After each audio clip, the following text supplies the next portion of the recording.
Sanjana Bambani remembers a day in primary school. The teacher asked everyone to share a sentence in their mother tongue.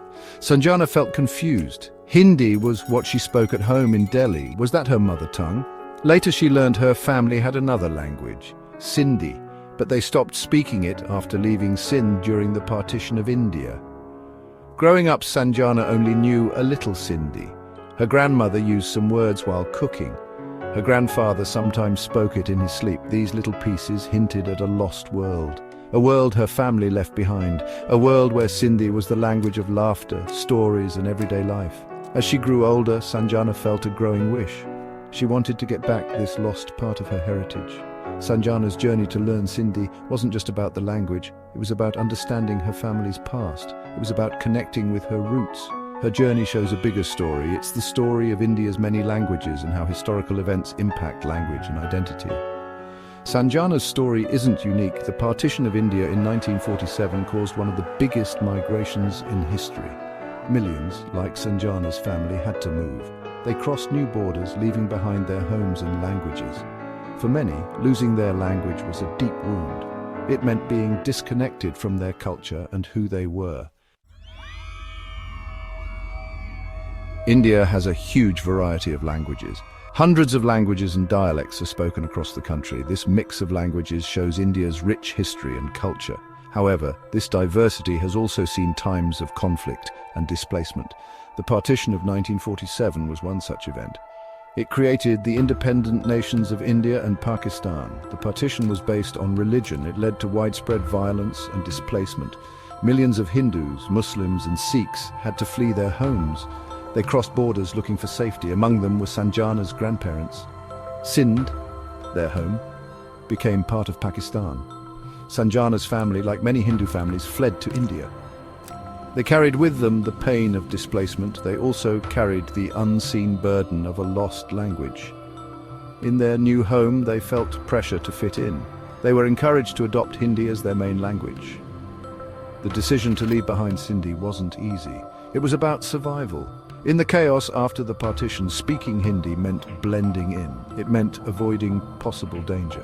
For Sanjana's grandparents, it was a way to protect their family, but it came with a price. Sindhi is an Indo-Aryan language. It has ancient roots. It is spoken by millions of people worldwide. It is a language with a rich tradition of literature. Sindhi is written in a modified Perso-Arabic script. It is known for its unique sounds and words. It reflects a mix of Indian and Persian influences. For Sanjana's grandparents, Sindhi was more than just a language. It was the language of their childhoods. It was the language of their songs and stories. It was the language of their cultural identity. Losing Sindhi meant losing a part of themselves. Years later, Sanjana's quest to learn Sindhi was a way to reconnect with her family's past.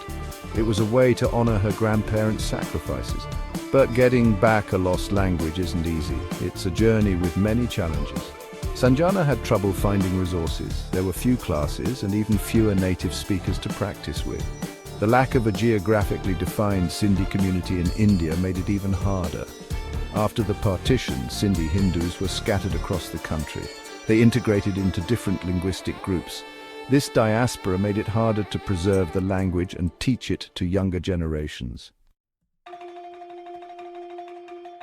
Despite the challenges, Sanjana didn't give up. She looked for online resources. She connected with other Sindhi speakers around the world. She started attending cultural events. She immersed herself in Sindhi literature and music. Slowly but surely, she started to put together the pieces of her linguistic heritage. Her journey shows how resilient language and culture can be. It also highlights how important individual and collective efforts are in preserving linguistic diversity. Sanjana's story is similar to other language revitalization movements globally, from reviving Plains Indian Sign Language in North America to efforts to bring back Algonquian languages in Virginia. Communities around the world are working to reclaim their linguistic heritage. These movements are driven by a shared understanding. Language is not just a tool for communication. It is a key part of cultural identity. It shapes how we see the world. It connects us to our ancestors. It lets us express our unique perspectives and experiences. Sanjana's journey to reclaim Sindhi is a deeply personal one. It also reflects a larger cultural trend.